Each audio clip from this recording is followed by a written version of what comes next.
हाय, Shilpa's kitchen मराठीमध्ये तुमचं स्वागत आहे। आज मी तळलेली खारी मुगाची डाळ बनवत आहे। तर चला, इथे मी 1 वाटी मुगाची डाळ घेतलेली आहे। ती मी रात्रभर भिजत ठेवते। हे पहा, ही मुगाची डाळ मी रात्रभर भिजत ठेवली होती। आता यातले आपण पाणी काढून घेऊयात। इथे मी पाणी काढून घेतलेलं आहे। आता ही डाळ आपल्याला चांगली सुती कपड्यावर पसरून घ्यायची।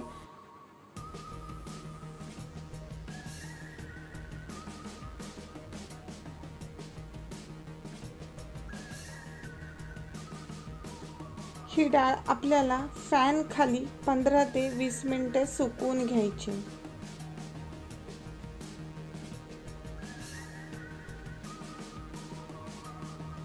हे बघा, इथे सुकलेली आहे मुगाची डाळ। आपल्या हाताला देखील चिकटत नाहीये, म्हणजे ती चांगली सुकली आहे। आता हे मी गोळा करून घेते आणि एका वाटीमध्ये काढून घेते।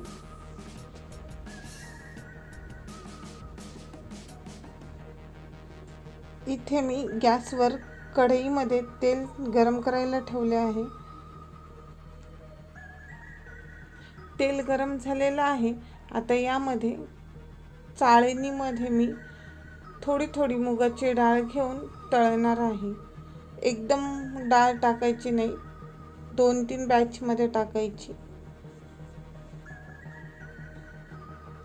गॅसची फ्लेम आपल्याला मीडियम ठेवायची आणि चमच्याने अधूनमधून ही डाळ हलवायची, म्हणजे एकसारखी तळली जाईल।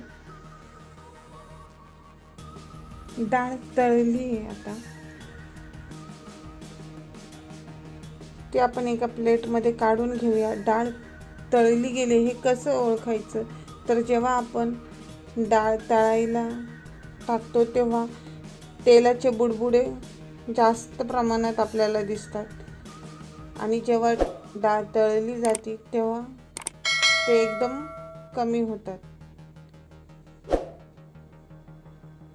आता ही मी डाळ प्लेटमध्ये काढलेली आहे। बाकीची देखील मी डाळ तळून घेते।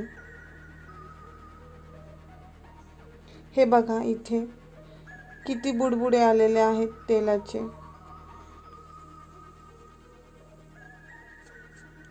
तळून झाली आपली डाळ। आता गॅस बंद करते आणि तेल नितळून घेते चांगलं, मग प्लेटीमध्ये काढते।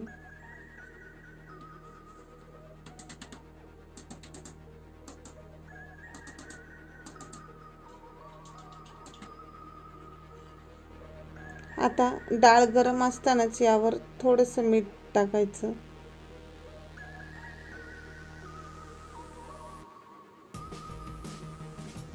सगळ्या डाळीला हे मीठ चोळून घ्यायचे।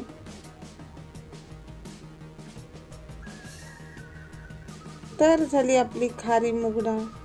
तर तुम्हाला आजची ही रेसिपी कशी वाटली ते मला कमेंटमध्ये सांगा। जर आवडली तर व्हिडिओला लाईक करा, शेअर करा आणि चॅनलला सबस्क्राईब करा।